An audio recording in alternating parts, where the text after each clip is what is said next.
Hi, I'm Rachel. And I'm Meg. And this is Ger Can Get It. This week, I don't know, man. Ger gets possessed again. Again.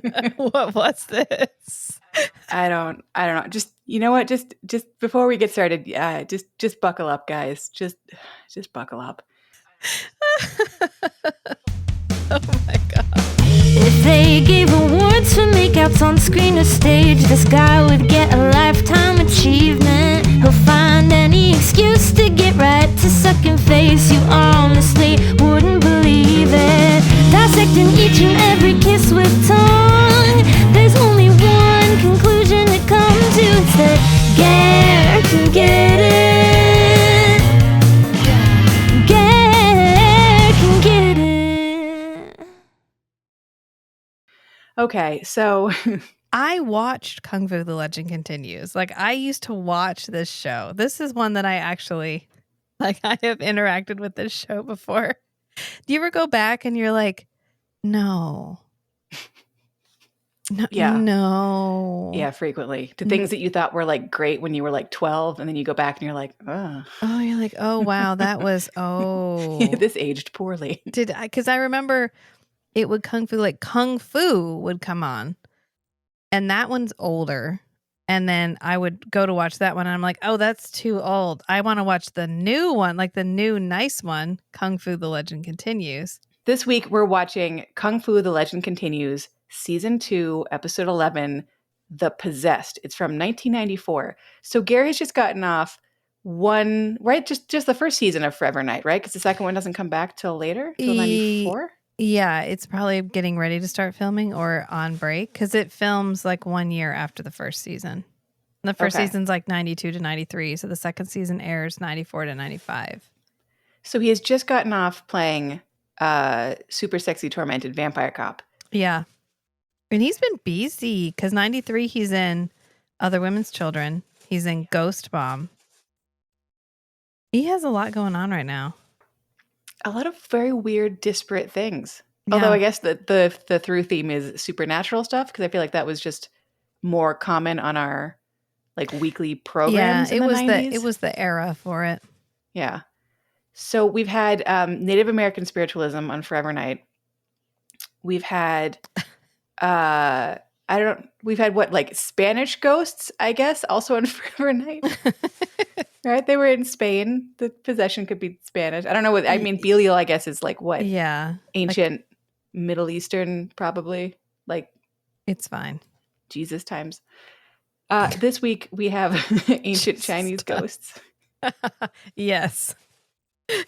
That the poor AI subtitles struggled with so hard. Oh God, yeah. Yeah. So we got a copy of this from Michelle's VHS tape.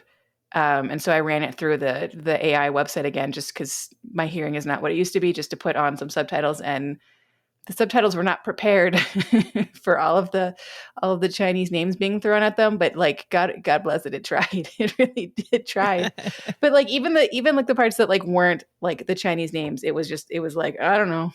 Here's my best guess what they're saying, and it was wrong most of the time, but it tried. So, so I hadn't seen the first Kung Fu series, and I hadn't seen this one, and all I knew was that David Carradine is not an Asian man, and so then when it turned on and it was David Carradine with like in yellow face, I mean, I don't know how else to put that. He was it's so accurate though. The 90s version of yellow face. I was like, so I looked it up. So for anyone else who also does not have familiarity with the show, Kung Fu The Legend Continues is a sequel series to a show called Kung Fu, which makes sense. Yeah. Kung Fu aired in the 1970s, but it's about a Chinese immigrant who comes to America in the 1870s. And I think it's like set in like the Wild West, like in Wild West locales is kind of the impression that is that your recollection also? I don't remember because I wouldn't watch Kung Fu. If I realized it was Kung Fu, I would turn it off. I only liked Kung Fu The Legend Continues because it was so much higher quality. I'm just... That says a lot. Okay. So not about you, about the quality. So in the original, David Carradine plays a man named Kwai Chang Caine. In the sequel, he also plays a character named Kwai Chang Caine, But in the sequel, he's the grandson of the character he played in the first one. In the first one, he is playing a Chinese man from China who is ethnically Chinese.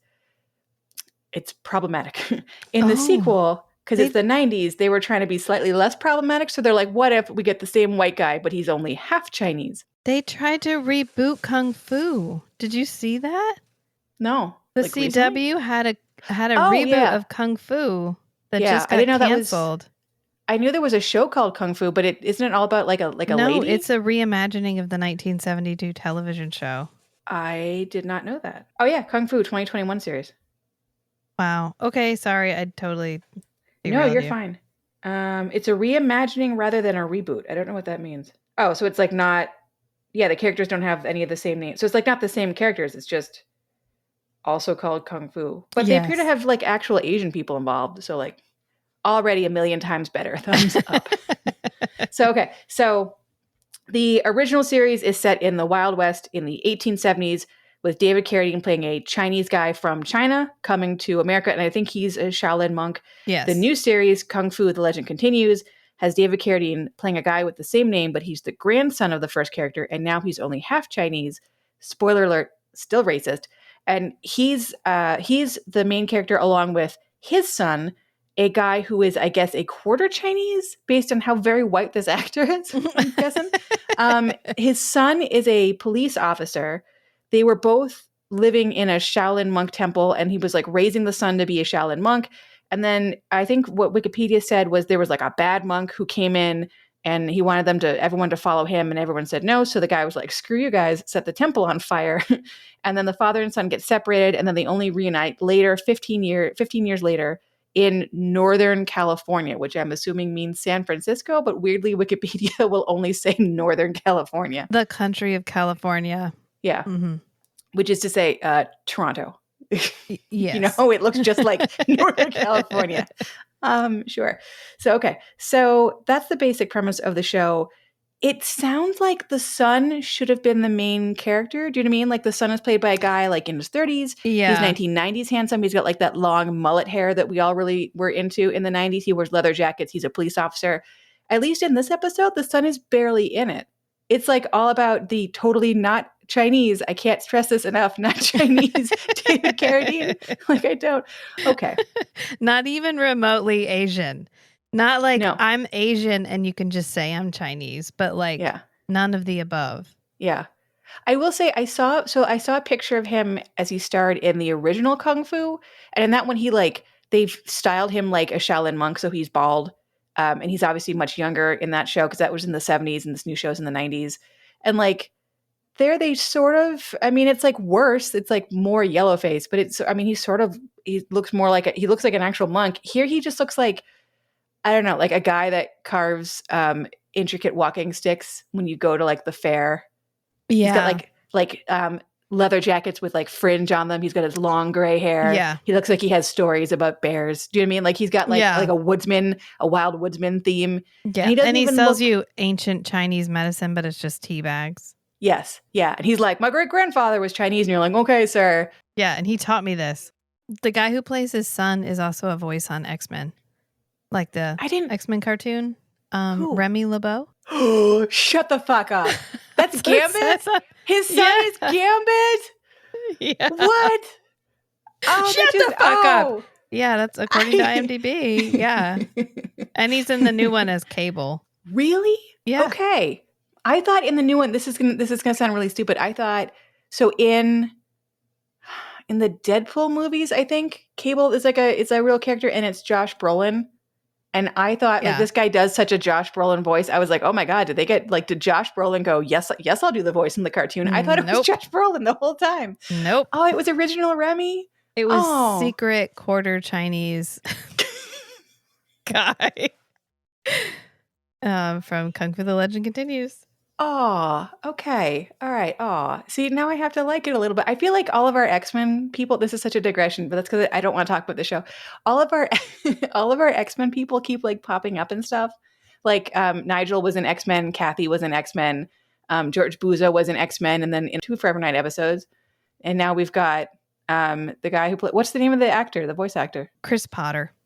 Chris Potter. Oh, good for him. I knew that they had a new guy doing the voice of Gambit in the new show because, like, he's a very young, I think, gay, or at least he's very young with a gay following, which I've seen pictures online. I haven't watched it, but I've seen pictures and I thought, oh, good. little shirt. He's at least fluid.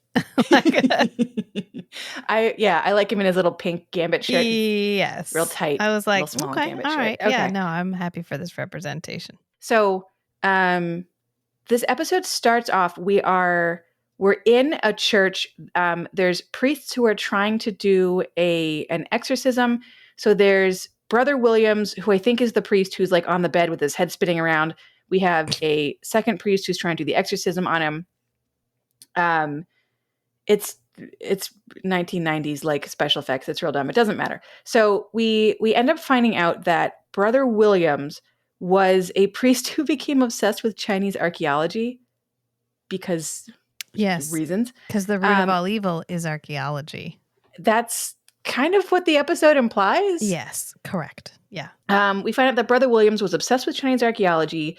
He went to China. He found, on his own, I guess, an ancient buried Chinese city, and he unearthed this famously evil warrior's ghost, which is a real sentence I just said right now.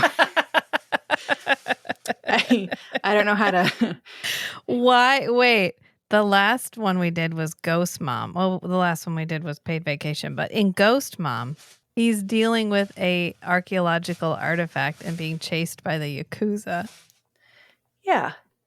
Yeah. We were really obsessed with poor depictions of Asian culture and also ghosts, I feel like. Yeah. And archaeology being the bad. Yeah. Like, is this like a new characteristic? Asian ghosts? I feel like the past is trying to kill you is definitely maybe a secret characteristic. Oh, okay. Yeah. Yeah. I'll buy that. Yeah, because that was Ghost Mom. That's this one. It's Dark Knight Part 1 and 2. Yeah. Yeah. I like that you just made this the worst thing I've ever seen smarter. Good job. You fit it into his master career plan. Yes. Yeah, this was definitely strategic. Yeah. No, he's got a chart at home with a bunch of red string on the wall, and he's like, I need something. I need something to line up these points. And then someone was like, hey, what about Kung Fu? And he was like, yes. Didn't we It's my plan. Dracula doesn't... Yeah, you could kind of count Dracula. I'm going to look up all the episodes we've done. Well, he's haunted by his life as a human man because his dad won't let him go. Yeah, but then he's metaphorically haunted. The cross that takes you out of time and space is what exiles him to the void at the very end. The cross of the Magyars. I'm aware. You're like, oh no, I know. I know the deep lore of Dracula. How dare you? There's the Outer Limits episode where his wife's mother becomes young and then has sex and a baby in his bed all in the same night because of a thing that happened 50 years ago. So the past was trying to kill him. Well, the past just wanted to have sex in his sex divot. I don't know if and did. So yeah, anyway, I think that's a secret.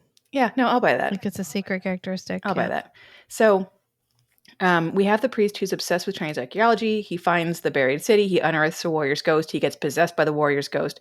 The warrior's name is Sung Wai, which is one of one of two Chinese names you hear this episode. But I think it's one of one Chinese names because the show wasn't really trying all that hard, frankly. So we have the two priests. One of them dies. The other one is possessed with the ghost. So then we have the cop and the cop's dad come to investigate because that makes sense. Yeah, let's just bring dad to the fucking crime scene. We go to the church. Yeah, no, this is fine. And who do we meet? But we meet the head priest, Bernie Behrens. Oh, he back. Well, priest Bernie. I like it. Aww. And he plays a priest who is like staunchly anti-supernatural things, which I have many follow-up questions about that the show will never answer. But he's just like, yeah, you believe in a zombie. So he what? Zombie Jesus. He died and then he came back to life. So I guess he's fine with zombies, but not with Chinese ghosts because he's like, Brother Williams is just mentally ill, and I was like, probably, but also, do you know what role you're playing? Like, okay, all right, like it's. I mean, I like it. Like, there's no reason you can't be a priest and also someone that's skeptical. Like that believes in science in general. Like, but it's just funny that I don't know the way this plays out is we have the half Chinese father come in and basically argue for the possibility of like spiritual things to a priest who was like, no, I only believe in what I can see. Like it's a very weird conversation. But yeah, I'm happy when Bernie Behrens gets a paycheck. All right. So we're happy here for for it. Bernie. Here's Bernie. We're happy. So we have the cop and his dad investigate. The dad gets hurt by the ghost through spiritual warfare, basically. And then it turns out that the ghost also goes and hurts a man in Chinatown who is just called the Ancient One. And he doesn't get a name. I don't really know what his job is, except he's old in Chinese, and maybe his job is to be old in Chinese. On Wikipedia, it said his character has an actual name. I think it's Lo Si, if I remember right. They don't say it this episode at all. It's sort of like German vampire lesbian cop in Rin Tin Tin. I'm sure her character has a name, but not in the episode that we saw. She's just pointed to, and then she moves in scenes. So that's what we have with poor Ancient One, who is just like, if you close your eyes and thought like, how would the 90s show me a stereotypical Shaolin monk who's like 112? That's what this guy looks like. Just close your eyes and go stereotype and like open them, and there he will be. Him and James Hong, they're like in everything. Like you've seen him before. Yeah. Yeah. Yeah. Wasn't James Hong in Forever Night? Wasn't he? Oh yeah. He's in Cherry Blossoms. Yeah. Yeah. Well, they like tried to age him up to the age that he is now 30 years ago. They gave like we're dead. That's fine. Just listen to the Come in 81 Kilo episode. It's not good. It's not great. No. But when I hit 60, I petitioned to have my name changed to the Ancient One from Nymph of the Torrent. So I will be. I mean, you don't have a choice. That's how we're going to refer to you anyways. So expecting that. Yeah. Yeah, because he doesn't look like, I think the character is supposed to be like 212, but like he looks just sort of like, he does not look like 59 with some gray hair, honestly. Like he doesn't look all that old, but they're like, oh my God, the Ancient One from beyond time and space. And he's like, hello. Hi. It me. It me. So yeah, apparently, the ghost is in the priest's body and hurts the cop's dad when the cop's dad goes to the same bedroom. But then it looks like the ghost can maybe like pop out of the priest's body and like take a bus downtown to Chinatown and like go and see the Shaolin monk and like fuck him up remotely. The show doesn't explain it. It doesn't matter. It's fine. The only reason it's mentioned is it looks like the ghost has some kind of a beef with all Shaolin monks. And now that he knows he's in a city where there are two of them, he's like, well, I'm here. I might as well do the touristy thing of murdering them. So he tries. Good job. So then it's like Map of the Stars, but it's Map of Shaolin monks. Yeah, he's like crossing it off his little it's just little X marks over all of them. Yeah. So he's supposed to be like the deadliest warrior in all of ancient China, and I'm like, you can't even beat the shit out of two old men. Like very old men. The Ancient One. I guess it's hard when maybe it's because when you're a ghost, like you're not corporeal, so like the amount of fucking shit up you can do is limited. And they're Shaolin monks, that comes with their privileges. It sort of feels just like Blackwing and Ikwe, but for Asians. Yes, it does, doesn't it? Like, ooh, mysticism. They're not Western, so obviously they're magical. Their skin is a slightly different color, so they're filled with magic like leprechauns. That's kind of like at one point, the David Carradine character is like setting fires with his mind. Do you remember that one scene? He's throwing stuff in like a little cauldron thing. Yeah, but it's like it's played very mystically, bursting into flames. Yes, because he's doing mystical shit. I'm sure it's just like the stuff you'd have in like a magic kit, like the what do you call that paper that bursts into flames? Magnesium. Like special. Maybe I'm sure that's what it is, but you know what I'm talking about, like where they can just like make stuff like pop into fire. I think that's what it is, but they don't play it like he's a practicing magician in his spare time. They play it like, holy shit, he's so magic. He can set shit on fire with his mind. Ancient Chinese secret. I'm like, oh, I don't love this. Okay. The show, I feel racist for having watched this. Like, I don't feel clean. We're going to get through this. And it's going to get worse. There's layers. But all the layers are bad. Because like, up until this point, we have been describing the weird Asian stereotypes and the use of yellow face, and you're going to be like, oh, Is that the extent of how awkward this show is? It's just really racist? You would be wrong. Friends. We got a twofer because not only do we have twofer. uncomfortable discussions of race, but like every time, wait, what was the last thing that we saw that had the same, just like Rin Tin Tin? Because like not only do we have race issues with Asian people, weirdly, because I guess Asians and Native Americans were sort of the only category of race that white people were aware of in the 90s. That's kind of what it feels like. Yeah. Yeah.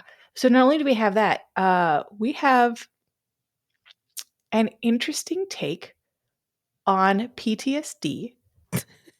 And you know what? We're gonna get through this together, we're Meg. gonna muscle through. I'm metaphorically holding your hand. I know. We're gonna we're gonna muscle through. So you're like, oh, you guys haven't mentioned Ger yet. Here we go. So Ger, I feel like I'm pulling this out of my soul. Ger works. Okay. Ger works at the church, which is only staffed by white people, but is, I guess, close enough to Chinatown to like make the trip over to all the different Chinatown businesses somehow make sense and make it so that Ger's sister knows everybody who lives and works in Chinatown. Yes. Ger's sister is just as blonde as Ger. I just want to point that out. Ger is not like a half Chinese character in this. Ger is a blonde white man. Yes. Whitey white Caucasian. Yeah. So Ger works at the church. It looks like sort of part-time, and he's helping like clean up and stuff. He's sort of like the janitor. And the explanation for Ger's whole character is that Ger had been a very promising college student, and then he was driving in a car with his parents one night. His parents are in the back seat. It's raining. He's driving. A car in front of him swerves funny. Ger gets into an accident, and both of his parents die. And the windshield, as part of the accident, the windshield like shatters, and a bunch of glass kind of like rains down on him because he keeps reliving that moment, like shards of light, shards of light, shards of light. Yeah. Ger is not brain damaged. They mention that a lot. They want it to be very clear to you that nothing has physically happened to him as a result of the accident. Ger has some emotional issues because of the accident. And I'm like, okay, I get that. You're like traumatized. You feel like it's your fault. You feel very guilty. Like I understand what this character is. But the way that the show, and maybe the 90s in general, the way that they think they understand PTSD, which is what they're trying to get at, Ger has PTSD after this accident and he's still traumatized by it, is they make him sort of special needs. Do you get what I am putting down? He's a little bit like the character in Fallen Idol from Forever Night. He's exactly like that character. He's and he is just as problematic as that character. God, there's just not a good word for it. Like special needs feels And then they play him like he's mentally disabled. Yeah, mentally disabled or mentally handicapped, but still, I don't know. I don't love while specifically saying that nothing is wrong. Like that's the part that I'm having. Yeah, because it's like if you have PTSD, that's one thing, and if you have a brain injury caused by a car accident, that's something else. And the show is like it's one thing. Like it's just so the first time you see Ger, he's sweeping up something. They have him in like, and I know that we used to wear clothing slightly baggier in the 90s. So keeping that in mind, that everything was baggy in the 90s, understand that he is wearing a jacket, a zip-up hoodie that is like 4 sizes too big, even taking into account that everything in the 90s was already but a size and a half too big. So it looks like the entire cast of Forever Night could have worn this jacket together at the same time, and there would have been room for Jesus between them. That is how big this jacket is.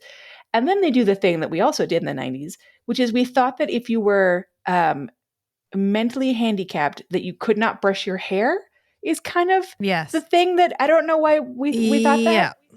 So his hair is the biggest I've ever seen it. It's bigger than his hair at the end of Dracula. Like, it is huge, and it is all over. It's not just big. It's not just like they like put a bunch of like moose in it. Yeah. It's like standing up like he just crawled out of a bush. Like, it's just, oh, which probably he did. Oh. But okay. So it looks like he just crawled out of the forest. Like, it's like there should be twigs and shit and like a squirrel crawling out of there. Like, it's all over the fucking place. Show. It is they weren't like it is such a broad visual like shorthand for this person's brain is not working all the way, that it's just like the second you see him before he opens his mouth, you're like, oh, okay, I know what you're doing here. And then he doesn't do a voice. Like, to his credit, he doesn't do a voice as far as I recall. Thank God. Yeah. Thank God. Well, he does not try for like a Forrest Gump. Because that was a thing in the style. 90s too. All our young listeners, that was a thing. But he definitely like speaks in a slower, more confused way, and like doesn't ever really make eye contact, and always looks like he is constantly reliving the car accident, like at all times, no matter who he's talking to or what he's doing. He does the Ger rock from foot to foot, which he does whenever he's trying to do one of these characters.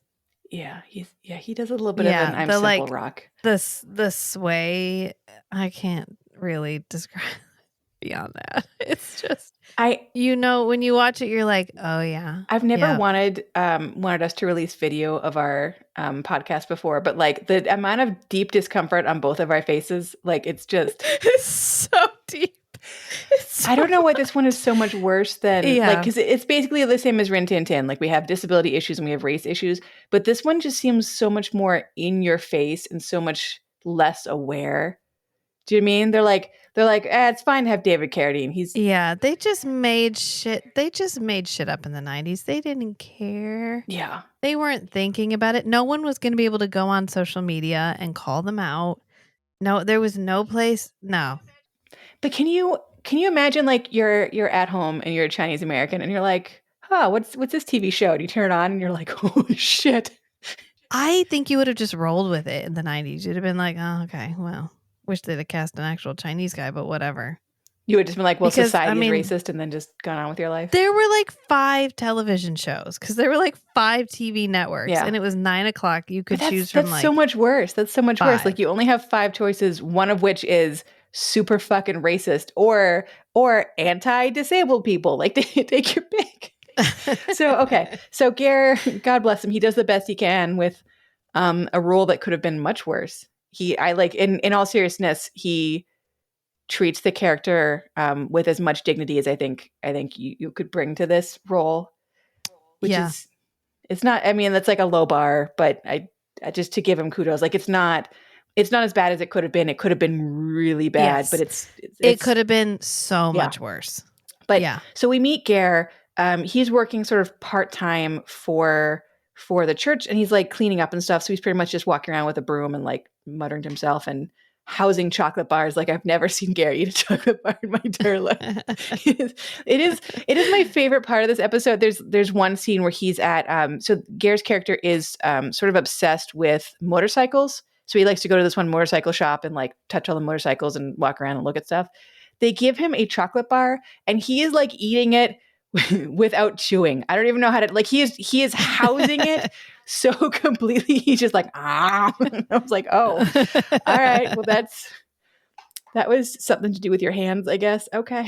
I mean, eating food weird is one of our characteristics that does not come up often, but it is a thing. I guess besides it comes up in the one episode of Forever Night where he eats spaghetti, like the worst way anyone's ever eaten spaghetti. Does it come up in anything else that I missed?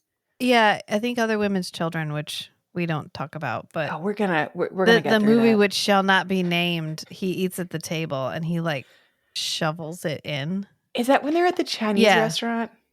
Or is it that? And then they have like Thanksgiving dinner with his mom, who brought Hungarian goulash.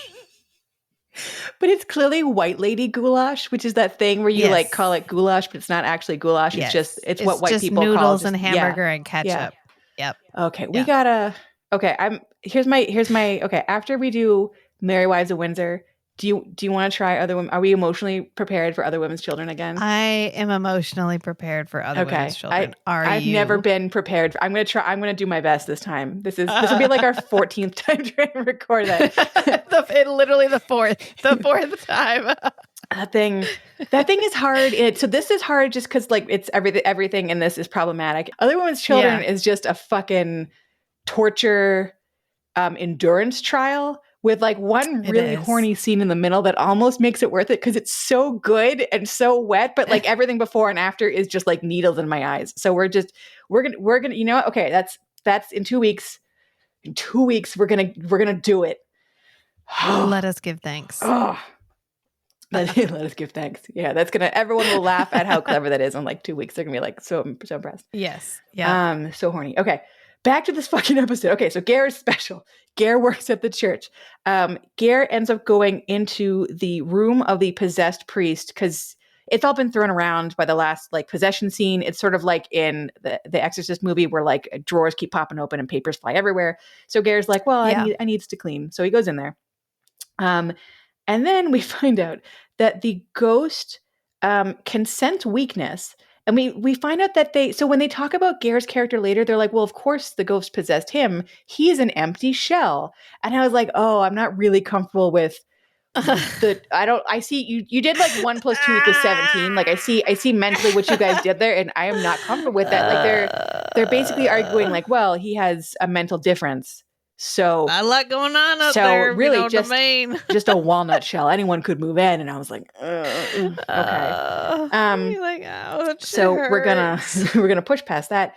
But the ghost senses the weakness, and then we find out that the ghost can like create visual illusions.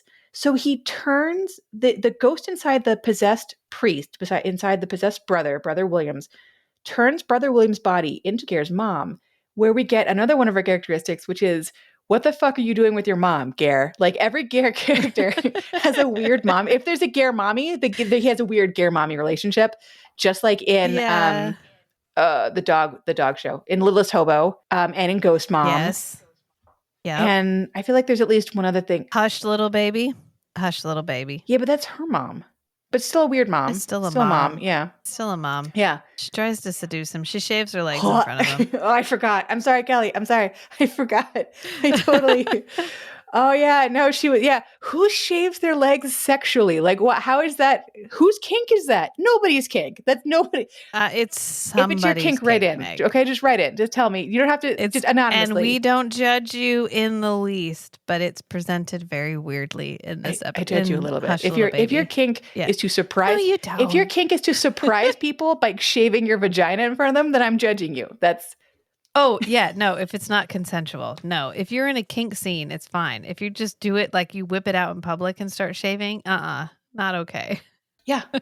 Yeah. No, if you're just into shaving, sure, man, go via con Dios. But like, go off. If your kink is to surprise Ger with your hairy peach and shave it in front of him, I don't know. Like that's bad. Don't do that to people. Anyways. Oh my God. I feel like that's a good line. That's a good line. Yeah. Yeah. I like it. So, okay. So, we find out that the ghost can like either change the body or like create an illusion. So it looks like Ger's mother, and the show's not super clear on the timeline. I kind of figured that the car accident had happened maybe a year ago, maybe 2 years ago, like recently, pretty recently. A while. I think it's longer than that. Longer than that? Yeah, I think it's been longer than that. She says at one point, and it was like 4 or 5 years. 4 or 5 years. Okay. However long it's been, the actress who plays the mother looks too young to me. What were your thoughts on that? Yeah. Well, he's in college and he's like maybe late 20s now. It could be they say at one point in the episode, but honestly, I was just like trying just white knuckling through it to keep watching it. Yeah. And I had also made a cocktail in my like Stanley-sized cup. That's really the only way to get through this. I was sober and trying to take notes. Half of it. So it's been some amount of time. And we know that he was in college when the accident happened because his sister, Helen, makes a comment like, oh, he was studying economics and he was a college athlete. It could have been going for peak mom, like the mom in your mind, like this is how you always remember your mom. Do you mentally picture your mother at like peak of her sexiness? Like, is that? No, not. I mean, maybe Ger does, but just like this is the peak, like when my mom took the most care of me, like before you leave for school or before you leave. You know what I mean? Like the archetypal mom. That's clearly like way more thought than this show put into it. I think they were just like, I don't know, hot lady, we can throw some gray in your hair. Yeah, it's fine. But maybe that's what that's not what they were going for, but let's go for that. Instead of like, I want my mom to be attractive. Yeah, she just seems... They were like, oh, we know how to get this guy. he gets a young, sexy mommy. And so she's in the body of the priest, and the priest has been bedridden. So she's in the bed, and she sits up, and she reaches her arm out, and she's like, darling. And I was like, okay, this is a different episode than I thought. Did I pick up the porn parody by accident? I don't think I did, but like, it's just upsettingly sexy. So sexy mom ghost is like, darling, Ger. And Ger's like, oh, a hot lady in a bed. Hi, Mom. And runs over to her and then does like I'm a little bit simple bear hug squeeze. And I'm like, okay, this woman looks like she weighs 28 pounds. Like, you're going to kill her. Like, you're hugging her. Like, I know why you're hugging her that way, but don't hug her. It's making me upset that you're hugging her that way. Like, it's a bit much. It feels a bit much. Yeah. So he hugs his dead mommy, and then he ends up being possessed again. Fucking again. And can we just pause for a second? So at one point, Ger will like, he's possessed, and so he's walking around, and when he talks, it's the ghost talking through him. He does the same voice that he does in Sons of Belial, and I thought in Sons of Belial that the voice he was doing was like computer modified or computer aided. But the fact that it's identical to the voice he uses here, it makes me think that that's just a voice that he can make come out of his body. That's called acting, Meg. It sounds like a voice filter. You don't get to do Shakespeare if you can't do like 3 octaves lower and a little bit gravelly with reverb all on your own. I guess. He is a man of many skills. He is. Apparently. And demon-possessed voice is one of them. You think that's on his resume? It's shown up more than once. It's a good thing he had it down. He was like, oh, no. It says like... I've done that. It says like accents. He's like, I've done that. And then under accents, there's like Welsh, there's like English accent, and then there's... Demonic. And then there's just... demonic. I mean, I was not expecting it. Do you know what I mean? Yeah. Like, and then the voice came out, and I was like, So Ger gets possessed by the ghost, and the first thing that he and the ghost who wants to kill all Shaolin monks do is they get together and they go to the motorcycle shop that Ger likes to hang out at. No, Meg. What? The first thing they do is put on white makeup and red eyeliner. Did I miss that? Maybe like it was so blurry. How did you even notice? Just like we haven't talked about how the corpse of the previous priest that they're all like, there's no way anything supernatural is happening, is like hot the corpse and that heated covered up with blisters. Yeah. And they're like, that's dengue. Dengue fever does that. It's fine. He traveled abroad, and they're all like, oh, he went abroad? Oh my God. You know what they have overseas? Terrible diseases. The fevers? Yeah, the fevers. Oh, you skipped because it didn't matter, but it does. It matters like a little bit. No, he definitely has makeup. He has like white makeup on for the rest of this episode. I guess because I'm so used to him in Forever Night, I assume that his skin is normally gray. So like any additional, yeah, no, yeah. Especially by the time he has the leather jacket on, it's really obvious. This is my favorite part. Okay, I'm sorry. Well, my second favorite part. Okay. So he's wearing when he's human, and until he gets to the motorcycle shop for the second time as a possessed person, he's wearing that extremely oversized blue cotton hoodie. When he gets to the motorcycle shop, he punches a bunch of guys and they all fall over because, sure. Uh-huh. he gets his motorcycle. He takes off his oversized cotton jacket and he steals and puts on an oversized leather jacket. And like they're both like 5 sizes too big. It's so big.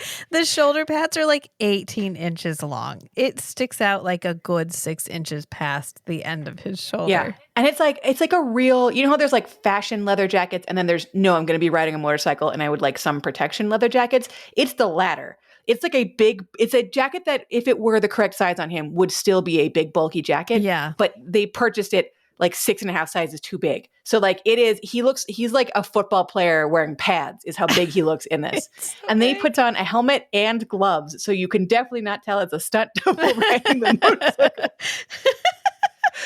Oh God, poor Ger. Like his stunt double could have been like 7 feet tall and 8 feet wide, and you wouldn't have been able to tell because that is the silhouette that he cuts when he's wearing this outfit. So he knocks a bunch of guys over with his ancient Chinese sungwai magic. Sure. He gets on his motorcycle. He does a wheelie because he's cool. Because the ancient Chinese ghost knows how to pop a wheelie on a motorcycle. And then they drive around town, and the cop's son gets him, and they have kind of a fight where clearly nobody's making any physical contact anywhere near anybody else. So they're having like a fight with the wind between their bodies. Basically, the cop falls down, and then Ger's character runs over to the side of a building, jumps up on a ladder that's just hanging there and climbs up to the roof. But the quality of our video was so poor that the first time I saw it, I was like, is he just gripping onto the bricks and like Spider-Man climbing? Yes. No, there's a fucking ladder there. But like when you first see it, it looks like he's just like going at it. He's like, wall? What wall? Burn, off the wall. So for whatever reason, Ger's body and the ancient Chinese murder ghost decide to go and visit Ger's sister Helen at her air quote art studio. And I'm saying air quote art studio because clearly they had an empty shopping mall on a Sunday. Because they're in, you know how like old malls used to have like a central area and sometimes you'd have like special events happen there, like Santa Claus would come there or there'd be like a little concert or whatever. Yep. This is clearly like they had that empty shopping mall with that empty courtyard area, and they just stuck a bunch of easels and some pots on some stands, and they said art studio. Art gallery. Yes. Yeah, an art gallery with an open viewing area 2 levels up where there's clearly like an Abercrombie and Fitch and like a Roots store behind them, but like whatever. So Ger, for whatever reason, because like his sister's not a Shaolin monk, like that would have been an amazing twist if she was secretly a Shaolin monk the whole time, and like Even there's like a spin-off series about her. She's been taking him to the Ancient for treatment. Yeah. Because she shows up at the Ancient because he's been dreaming about the Ancient one. Yeah. Yeah. For reasons. Yeah. And she's like, my attempt to not take him to therapy has backfired. Like, I've been taking him for acupuncture for his PTSD, and for some reason it's just not working. It was the 90s. So we didn't have the concept of therapy. We had ancient Chinese miracle magic. You just found the oldest Chinese man in town, and you paid him money, and he would just talk the ghosts that make you sick in your brain away. Yeah, that's how that works. Science. Yes, that was science. Yep. So I feel like there's no way to talk about the show where I'm not the whole time going, "Are we racist?" I don't think we're racist. We are not. Racist? The show is a little bit racist, but we're doing the best we can here. But like, best we can. So they're at the shopping mall, aka the art studio, and Ger sees the sister. And Ger sees a security guard, and I love this. I keep saying it's my favorite part. None of these are my favorite part. They're all bad. But Ger sees the security guard, and the security guard recognizes him because I guess Ger has come by to see the sister before, and he's like, "Oh hey, like what's up?" And Ger gives him like full on insane stare, and the guard's like, you okay, don't buddy? Be here. Yeah. You okay?" And then the guard, I don't remember why, but the guard like is like, "Hey, stop." And like when Ger's walking towards him, Ger doesn't have a weapon. And then the security guard who knows Ger says stop one time and shoots him in the fucking shoulder. Shoots him in the chest. Like in the clavicle. Front, like the front shoulder. Yeah. For reasons. Yeah. So then Ger disarms the guy, takes his gun and starts shooting at him, but like wildly misses, and the security guard runs away. And I was like, can we just go back to that scene where the mall security guard, aka the security guard at the art studio, his first response was to shoot a man? An unarmed man? Yes. Like for what? Like what even? Okay. Drama, sure. Stop him, Meg. From what? What was he doing? He was up the second level, like looking over into the gallery. He wasn't like giving him the creeper stare. It was a creepy stare. That is fair. That is an exception to when you can shoot someone when they're not. It's fine. He creeped me the fuck out. It was California in the 90s. He could have shot him for less. Oh, yeah, but he was white. He had makeup on though. They made him whiter. Yeah. Even whiter. No. Makeup on a guy. Oh yeah, no, that's true. Yeah, shoot him in the face. Okay, so. When we edit this episode will be 8 minutes long. So, okay. I'm just spouting truth over here, Meg. I know. You absolutely are. I know. Anyone who wants to complain, it's Rachel's email address. It's not mine. So, so we see the security guard. The security guard shoots at Ger. Ger's like, fuck you, bitch. Shoots back at him. Security guard runs away. Never sees security guard again. So then Ger goes down to the main level on the escalator because, again, we're in a fucking shopping mall.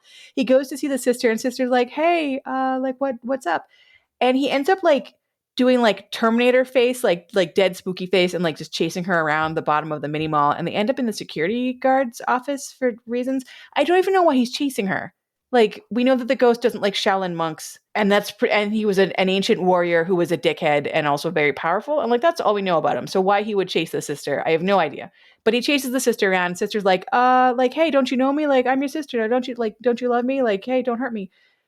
So then Ger, this is my actual favorite part. He picks up one of the TV monitors from the security guard's office, like a fat little baby-sized CRT TV. Yeah. And he hurls it at the sister. He throws a TV. Who throws a TV? These were big and heavy, too. CRT TVs were heavy as shit. And they were like twice as long as they were wide. So if it was an 8-inch TV, it was like 16 inches long. This is true. But what he throws is clearly made of like foam. He's just like, He's trying his best. He goes bowling with the TV. I can't describe this. He just So he whips the TV at her and she's like, oh no, and she falls over dramatically. It kind of reminded me, you know, in Austin Powers where he gets hit by the shoe and he's like, who throws a shoe? But a tiny TV, like a very, I cannot emphasize this enough, a very small television. So small. So tiny. So there's a TV at her and she's like, oh no, I'm down for the count. So then. Well, it like slides over and goes boop on her feet. It's like, boop.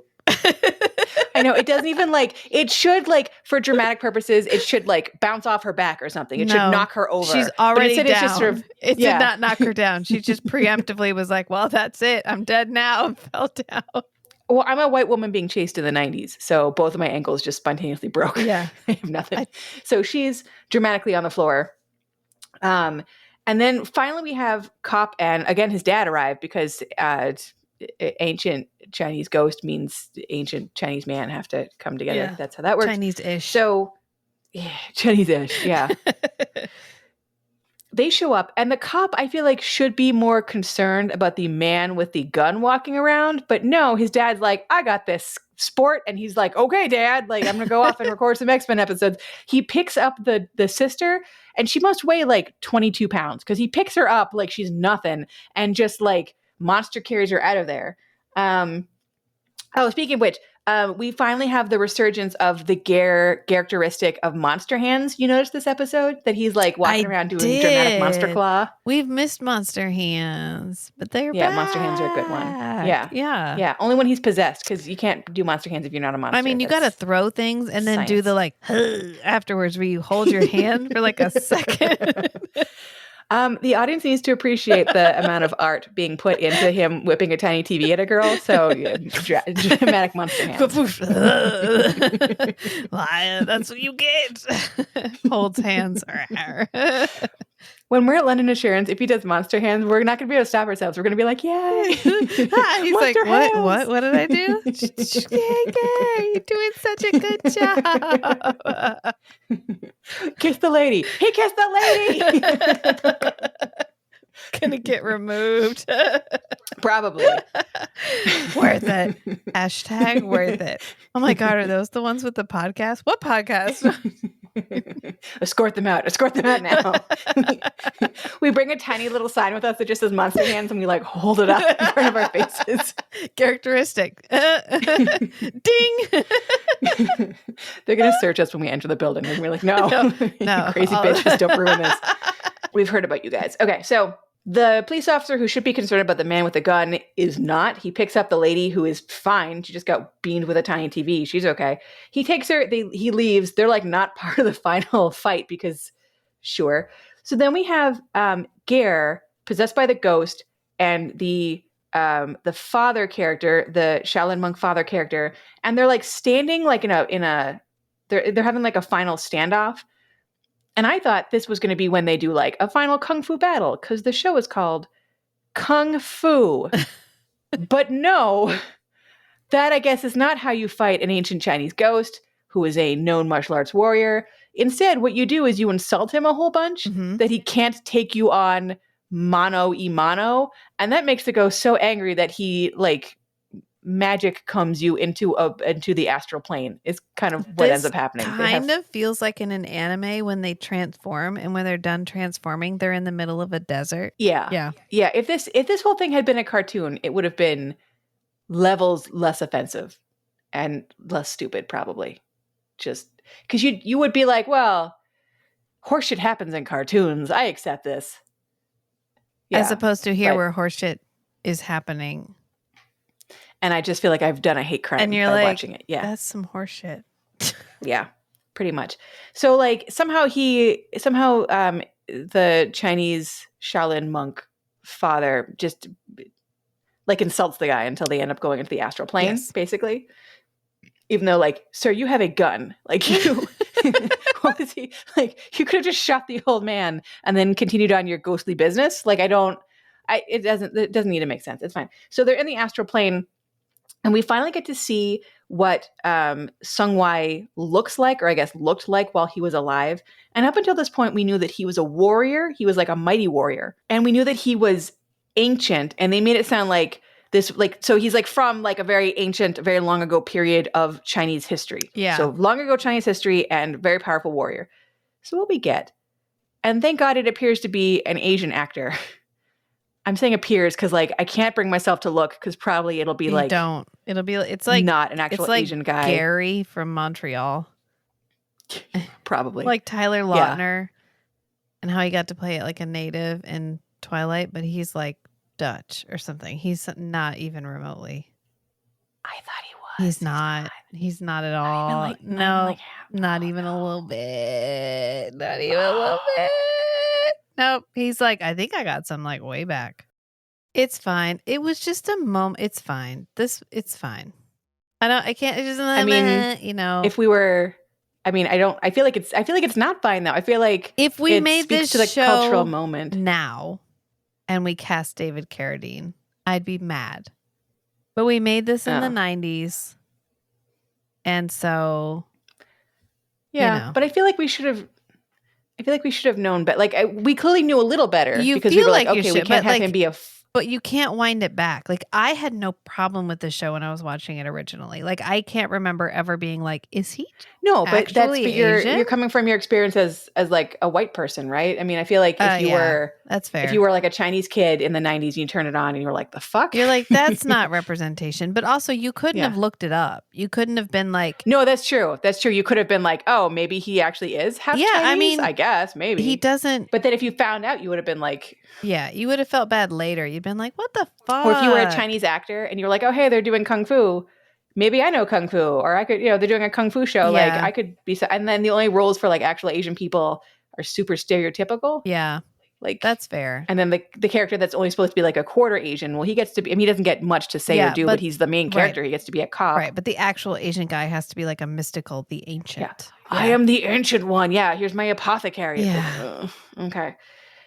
This fucking shit. We're trying, you guys. We're trying. You know what? It's good. It's a good moment to have this dialogue. It's okay because it's a good it doesn't have to feel inserted because it's happening in the show and we can just organically talk about it. Yeah. And it's really, this is the hardest part about covering older media, is the past is a foreign country. Like the morality of the 90s is different from now. The way we thought of representation is different than it is now. The language that we didn't have then that we have now. It's like talking about body shaming in the early 2000s. You're like, well, the 2000s weren't that long ago. How bad could it be? And then you dig a little bit and you're like, oh my God, we would literally call women fat on television. Like all those reality shows, like America's Next Top Model, and all of those, where they would be like, have you gained weight? Have you gained? There's one season I remember specifically where there's this girl who's very beautiful, but she's stressed. So she's eating while she's there and she ends up gaining weight. So they have to start photoshopping her. And so they're like, oh, we're retouching your photos a lot because you're gaining weight and we need you to stop. And you're like, if that happened now, it couldn't happen now. That wouldn't happen on a reality program now. But I remember thinking, oh yeah, wow, she must be eating a lot. Just like it didn't make, I don't remember feeling outraged the way, if that happened now, I would. I think, isn't it nice we've grown, maybe? Yeah. I mean, that's a little, some of us. I feel like we, as a culture, there was like one unified voice and it was a white man's voice. Yes. And so if you were a woman or from an ethnicity, a white straight man's voice, if you were a woman or a different ethnicity or a different sexuality, then you could just be portrayed as the cartoon that a straight white man thought you were in the 90s. And they didn't think it was insulting or offensive, and they thought they were doing a real good job. And sometimes they tried. I mean, I feel like I said, I think making the character in Kung Fu: The Legend Continues half Chinese as opposed to full Chinese was them going, oh, okay, maybe it's racist to have him play a Chinese character because that's yellow face. It won't be racist if he plays a half Chinese character because half of him is a white guy. So it's okay. Fine. Yeah. It's okay. That's kind of what I'm noticing anytime we watch anything with any character that's not a white character. Like, on the one hand, I'm like, oh, like I want to see more stories from Native American characters. I want to see more stories from Chinese American characters. Like I want more of this. I'm really glad that you're giving me characters. And then I watched it. I'm like, okay, but this was clearly not written by a Chinese American person. This was clearly not written by a Native American person. Like this was a white person who was like, I don't need to do any research. I got this. It's fine. Yeah. It's fine. Yeah. I feel like so it's like their attempts at inclusivity and their attempts at like not being racist, like backfire because they're only going halfway. It's like, what if you talk to someone who knew what the fuck they were talking about? Like, how about that 90s? Yeah. Oh my God. Like mind blown. Like how about having someone who could speak to an experience and like, they could give you something not just stereotypical and not just like not all ethnic people are magic. I don't know why that was where we landed. I know. Get off it. I know. No, they all are. It's fine. They just hide it really well. Well, I feel like the 90s was a weird transitional time because we were aware we needed more representation. They were like, we just weren't able to do it. But they were like, but what if we do it for you? Like, what if, like, I know we need Chinese people, but like, what if we do it for you? Like, it was this weird, like, we're telling a story about a Chinese character. Yeah. Why aren't you happy? Yeah. I don't know what more you want. I put a Chinese character, like, but it's not played by a Chinese guy. And they're like, oh, who wants the moon? Yeah. Well, fine. Look, fine. He's played by a Chinese guy. He's 400 years old. We gave him a giant wispy beard and whiteout contact lenses. We make him wear robes. He shuffles around with a stick. And he talks in a real thick accent. That's fine, I mean, right? God, come on, Jesus, it's perfectly fine. Yeah. I mean, I just think it's important to keep in mind that this is not, we are looking at it with 2024 eyes and we can't turn that off. No, and it is problematic, even though it wouldn't have been at the time. It is, but at the time it would not have been considered problematic. Yeah. I mean, it wouldn't have been considered that way by the people that made it. I think, like I said, I think if you were Chinese American or Native American and you were watching, let's say, Ikwe or this, you would have been like, oh, this is a kick in the fucking teeth. It would have felt like, oh, fucking again. Oh, fucking Yeah. again. But you wouldn't have Yeah. expected better. I feel like So now it's problematic, but they wouldn't have known. They wouldn't have known better, and they thought that they were doing a good job because they're like, look, we're telling stories, Yeah. and it's like, well, you're telling other people's stories poorly and without their input. Right. Like that seems like right. that's. Whereas if it happened that's the now, problem. I would be like, you knew better. You knew Yeah. better. Yeah. I think that they should have known better, but they didn't. And that doesn't discount the experience of people watching this who would have been like, I thought I was going to be represented and I wasn't. Yeah. But now Yeah, if this but you're happened, right. Like as a society, yeah, I would have been like, no, you knew better. we weren't there at that point. Yep. So okay, wait. So okay, we have. This is all to talk about the weird Cro-Magnon Asian dude with the like hair spear. Yes. Just to reel it back in. I've seen that weapon before in like things with like ancient Chinese warriors. Yeah. I don't know what it sort of looks like a pike. Like it's like a knife on a big long stick. It's like a curved blade on a spear staff. Yeah. But I've seen versions of this before. So you've got your jaggedy knife on the big tall stick, and then where the knife and the stick connect, there's like a sassy tassel. So there's a sassy red tassel on it, and I feel like I've seen a variation on that. I've seen this in kung fu movies because I'm pretty sure there's one where they like spring off of it because it's quite floppy. Yeah, and floppy is part of the appeal. It can do like whip things. Yeah, you can like bounce off it a little bit. So we have the actor who plays Sung Wai, which I'm hoping beyond hope is an actual Asian guy, but he's like blurry enough that I don't know. I'm just hoping. He has long hair with like the little like secondary ponytail on top because he's got fashion. Yeah. And then because they were like, well, he's ancient. He's from a long time ago. I thought maybe they would put him in like robes, but that's not the direction they chose. They went with Chinese caveman. Fur. They went with fur. He's covered in like not even like. Sometimes you'll watch like a caveman program and the fur will be like fashioned into like a little top and little shorts. That's not what this is. This looks like they went to a warehouse with a bunch of like cowhide rugs and they went, okay, we need 6. And they just walked up to the actor and they stapled them on him at weird angles. And went, can you like sort of kung fu a little bit? And the guy was like, no. And they're like, that's fine. All right, rolling. And like they just can you kung fu a little bit? Mm-mm. That's okay. Just stand there menacingly, and we'll bring the smoke machine, and that's kind of what they did. Yeah. So they have they keep having like an insult conversation somehow. They're like in the spirit plane now. I thought there'd be fighting. There's like not very much fighting that happens from what I remember. And then the father like he keeps taunting the ghost, and he gets the ghost to possess him for whatever reason. It's sort of like. Are you not man enough to possess me? Yeah. I'm more Chinese than Ger. And the guy's like, well, that is true. I would feel 50% more at home if I possessed you. You make a compelling argument. Yeah. I was like, how come there's no Kung Fu in this episode of Kung Fu? I was promised Kung Fu. God damn it. Titularly, I was promised Kung Fu. Boop. So, okay. So we're in the spirit realm. The Kung Fu father basically just keeps sassing the ghost. He does have a name. His name is like he does, yeah, and it's like something. Is it Chain? I think it's Chain. His last name is Kane. I just want to keep calling him Kung Fu Daddy because it's just easier. I mean, go with Kung Fu Daddy. That's fine. I'm just His name is Kwai Chang Kane. Okay, Kwai Chang Kane. Kwai Chang Kane. Kane is the guy. So Kane, the father, basically just insults the ghost until the ghost possesses him. Yeah. I can't like it doesn't make any sense. Like you could have shot him in the regular world. You could have fought him with your kung fu powers in the spirit world. Like you had your pike, your big fancy stick. You could have. Do you know what I mean? Like yeah. I don't want to say that you could have solved your problems with violence, but you could have solved your problem with violence on the real world or the astral plane, and you chose to get into a weird playground taunting fight and lose twice.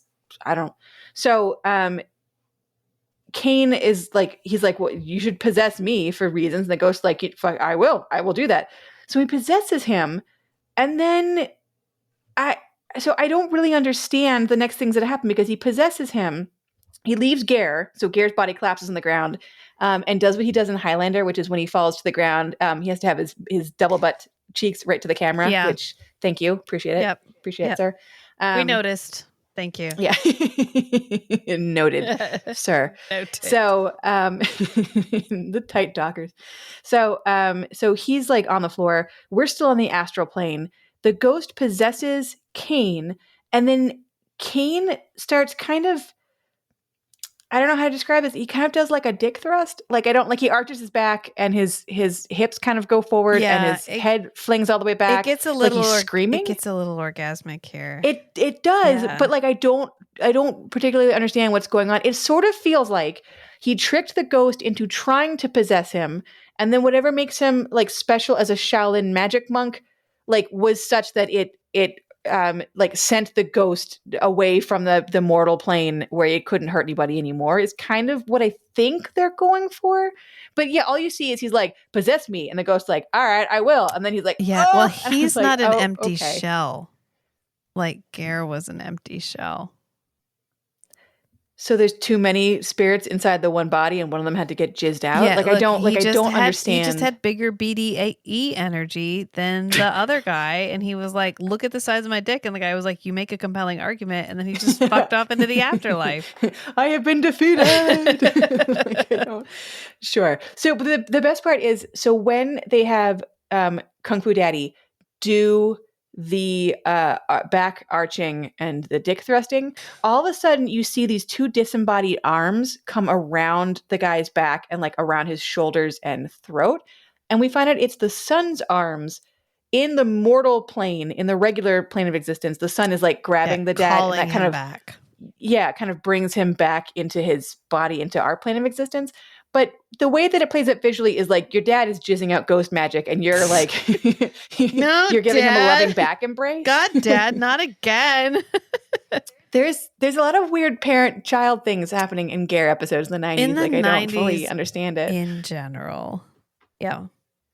Yeah, no, we'll go with that. Yeah, I don't think he's like choosing his roles based on weird incestuous parent-child relationships. I just think that was a plentiful option for him. I think it would have been hard to avoid. Can you imagine calling your agent and being like, okay, could you give me something not racist, not ableist? God damn it. Can my mom not try to fuck me this time? I'm sorry, Ger. I get what I get. Ger, there's nothing left. There's nothing. You've gone through everything. You either fuck a mommy, you fuck your mommy, you fuck your wife's mommy. There's a ghost that wants to fuck you, or you make a lot of Chinese and Native American people real uncomfortable, and the disability rights people are going to call you. Oh, like, you gotta pick. That one. Wait, no, that one was good. Oh my God, he does. Like, as we said, he does the best job that I could expect from the 90s for a non-disabled person playing a temporarily disabled person. Like, he did the best he could. I don't have problems. I mean, I have problems with it in theory. I don't have problems with the execution. Yeah, I think he did okay. He did the best he could. That's a good way to put it. He did the best he could. Yeah. So the son grabs the father while he's like mid ghost coitus, and then brings him back to the regular world. Mid ghost coitus. I don't. What do you want me to say? I mean, it is what it is, and what it is ghost jizz. Accurate. So then we end up like jumping ahead, and we're at a funeral. And I was like, oh, did Ger die from the whole being shot in the fucking chest? No. While possessed by a ghost? No, Ger's fine. Ger's totally fine. I think he doesn't even have. He was wearing we see him later wearing a suit, so I don't even know if he has a bandage over his gaping wound. No, he's cool. The ghost I guess. Healed it. It's fine. Yeah, no, yeah. When you first rule about Ghost Club is we don't talk about Ghost Club. So it turns out that the priest that we saw, the second priest who was possessed, he has died. So now both priests who were in the room at the very beginning of the episode, who were possessed by the Sungwai ghost, they have now died for reasons.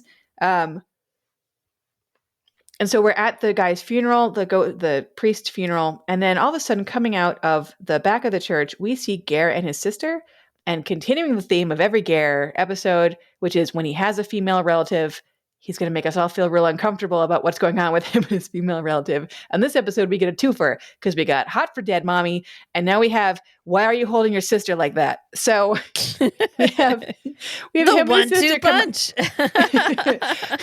The 1-2 incest punch Yes. is Ger's favorite move, and I don't like it. I'm not a fan. So he comes out of the back of the church, well, I guess the front of the church towards the door of the church, with his sister, and they're standing real close to each other. And Ger's hair isn't wild and crazy and like stuck up anymore. And he's wearing a suit and he's standing different and he's not doing the little hop from left to right, because it turns out that all he needed to cure his PTSD induced mental disability, Cognitive impairment. his cognitive impairment. That's better. Yeah. So all he needed to do to cure his PTSD caused cognitive impairment was to be briefly possessed by an angry Chinese ghost. And then get better. And that fixed him right up. Yes. And then he got better. Yeah. So he's now fully functioning brain-wise. He doesn't have any of the impairment that he did. Neurotypical. Yeah. He is the most neurotypical, and he expresses this by speaking in a very quiet fancy man voice. Yes, like whispering. Like, yeah. Hello. He does a voice that feels like I am too fancy to raise my voice by any decibels. It will make me seem poorer if my voice is audible. Like he feels rich and fancy. So he comes out of the back and he's totally fine now. And he's like, "Hey, are you going to arrest me for that whole thing where I was possessed by a ghost and I stole a motorcycle?" And the cop is like, "Everybody gets one. You're fine, man.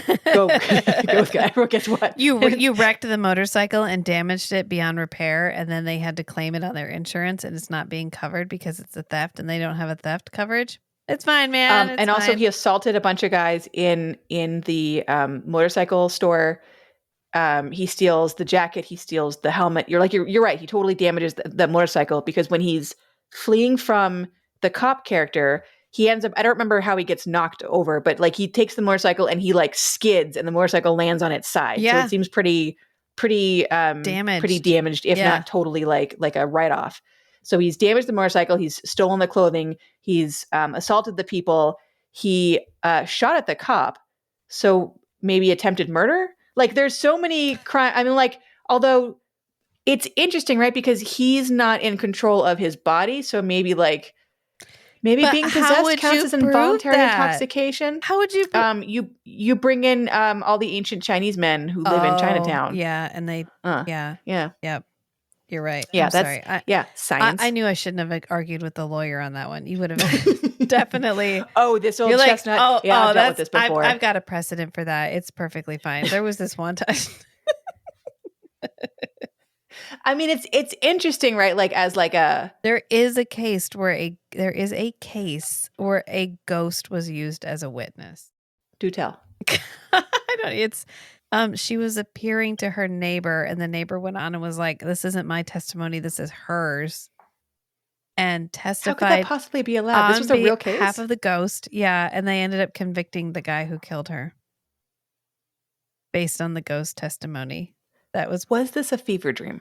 No, this is a real thing. This cannot possibly. I am going to find look it up right because, like, there is a famous case called Stambovsky v. Ackerley, where there's a house in New York State somewhere that is legally declared as haunted, because it essentially, like, these people had been using the house, like had been holding it out as haunted. It's the Greenbrier ghost. Oh my God. The law was different in 1896. I'm sure it was. It's like the only time recorded where a ghost was used as a witness. Yeah, we didn't talk about this in law school because it would have blown all of our fucking minds away. I knew it. There is no. You're right. I listen to a lot of true crime. Apparently. So we see Ger. He's no longer special. He might be fucking his sister. They're not going to arrest him for any of the many crimes he committed while being possessed by the ghost with the Belial voice. And then we end up having like one of those little taglines where Kung Fu Daddy and son are like, we beat evil today, but can we defeat it tomorrow? Yes. Shrug. End of episode. Oh, it's the most stereotypical wrap up of like, let's have a moment of philosophical introspection at the end of this episode. Yeah. In one sentence or less. Well, you know what's funny is I was thinking recently, like, I feel like a lot of the things we've watched recently have maybe not had that many characteristics, but have been like kind of enjoyable to watch. Like more of the things, like they've been like Dracula's a lot of fun to watch. He has had a varied career. Who was his agent? That's what I want to know. Who was like, oh, dude, I've got the role for you. This is gonna be it. His agent was a cat sitting on a keyboard. Yes. And it would have an auto dialer. Yeah. And it was just like, it would call him and be like, what? And the cat would make a meow sound and he'd be like, oh my God, yes, I'm in it. Meow. Meow. Pussy, I'm on. Let's do this. Oh my God, I love this code that we have. It's so great. And then he shows up and he's like, what do you mean I'm fucking my mother again? No. God. I think he was like, he's like, oh, I get to hug a lady. I get to nuzzle my head into her neck. I mean, if I have to, I am an actor. Yeah. I don't know. I mean, I think he did what he wanted to do. I don't think this is a case where, I don't know, maybe he wanted to be, every actor wants to be bigger. That's just silly. But it's just like, I'm trying to figure out how to sum this up. I feel like he acted enough that he got paid, that he felt like it was maybe worth his time. Like that's what it feels like. But also, who was choosing these roles for him? Who was like? I think if you're a working actor in Toronto in the 90s, I think there's not that many actors and there's not that many like things going on, and so you just read for all the things. Yeah, it's kind of. I feel like I've heard. That's it. I've heard some of the guys in that same age bracket make that comment. Like, there's like 5 of us. And if they were filming Littlest Hobo, then we all went out for that. And like, maybe I got this episode and you got next episode. But like, yeah. And he was like, we're all going to end up in Littlest Hobo. Oh my God, Bernie's in this one. Oh, Bernie's going to get me in. And then he just goes and reads for that one. Hey, Dad, can I borrow your neck? He is a father in this one. He's just not his father specifically. Yeah. Yeah. Oh, yeah. That's got to be a junior characteristic. Yeah. Is Bernie is a father. Yep. Oh.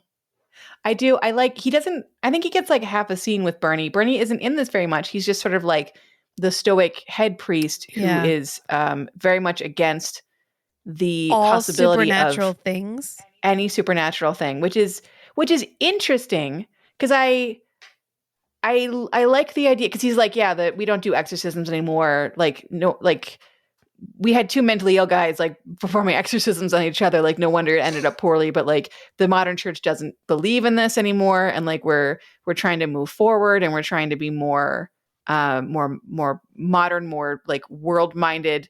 And then you end up having the totally not half Chinese character like try and be like, but look beyond. Like, there's more things in this world, Horatio, right? Like trying to do like one of those. Yeah.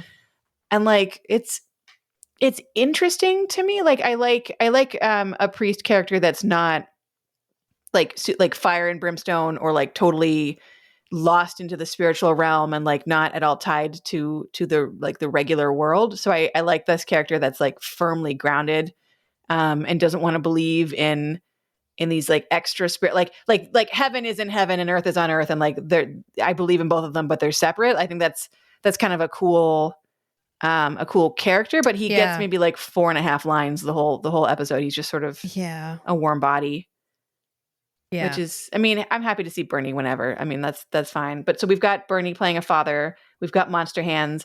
We've got Ger doing that weird voice that apparently he can just do on his own without any like reverb added. Let's just go with it. Yeah. It's like, I feel like the more I listen to it, the more I'm like not sure. I feel like that's just that's where I end up. Like the first time I was like definitely a filter, and the second time I was like definitely not a filter, and now I'm like I don't know. I mean, probably he's doing a voice, and then a filter is applied over top of it.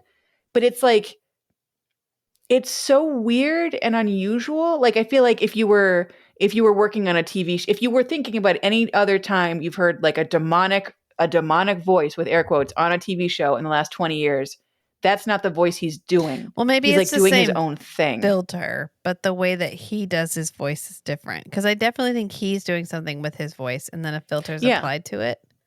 Yeah, maybe that's what it is. It's Yeah. just it's like Let's a just very go with it. weird. Yeah, so him doing a weird voice, him doing monster hands, him having jacked up hair. Wow. Him having a weird relationship with a sibling or parent. Him being in something sort of racist is becoming kind of a theme from the 90s. It's not a characteristic, it's a 90s charistic, Yeah. I guess. Did I miss any? That feels the past. White face paint. The past is trying to kill you. The past is trying to kill him. Yeah. Yeah. Bernie Behrens. Yeah, Bernie. Oh. There's like a lot of characteristics in this, even though he's not in it all that much. There's just none of his sexy characteristics. Like no one also it's terrible. No one Well, tells he's a him little he's sexy pretty with his mom. but no one tells him he's pretty. Not as far as we can hear, but he does nuzzle real close to his mommy. She might be telling him he's pretty. Maybe. I mean, it's a good 3 out of 5 eyebrow raises just because we missed the 2 big ones, which is no one tells him he's pretty and he doesn't get to make out with anybody. Yeah, this is true. But like all the little characteristics, he definitely but he piles in. definitely hits 3. Like he hits 3 raised and we haven't had eyebrows. monster hands in such a long time. But that was like a nice return. He didn't do his I'm in on a joke that nobody else is in on. So we just missed a couple of his like key characteristics. But like he hit all the other small ones. Yeah. Yeah, I definitely see how like all the little ones can add up to like at least a 3 out of 5. Yeah, so I'm gonna go 3 out of 5. I don't know how to write because like we said every episode, I have locked myself into just abstain. Be like, I cannot. Well, but it's not so like it's not like is it better than Ikwe? It's a little better than Ikwe. It's better than Ikwe only for the reason that Kung Fu: The Legend Continues did not think it was an educational program. That's entirely fair. And we didn't get a blurb from the director allegedly saying that they were like, I think I just pulled a van up and I put some snacks in the back and natives showed up and then I took them and put them in my movie. I still can't believe that. I want that to be like a joke quote, but like it appears to have been reprinted from like a reputable magazine. So like, I don't know. But yeah, like this doesn't like think it's more than it is. It thinks it probably felt pretty progressive for the time. I mean, it had sort of a sympathetic portrayal of a character with PTSD for the time. It had it had some Asian representation, even though it was like really ham-handed and like not well done, but like it thought it was doing a good job, probably. And there's like some fun scenes. Like I like when he whips the TV at his sister. I don't know why that's like the funniest thing. I like Bernie Behrens being in it. I think, as we said, Ger does the best that he could with being an actor who doesn't have like a mental disability, trying to play a character that is written as though he has like brain damage. So I mean, he did better than I would have expected for something from 1994, honestly. Yeah. So solid 5 out of 10. Do you know what I mean? Like the stuff that's lower than a 5 is just like painful to watch and like really extra offensive. And this is like it tried, but it missed the mark a whole bunch.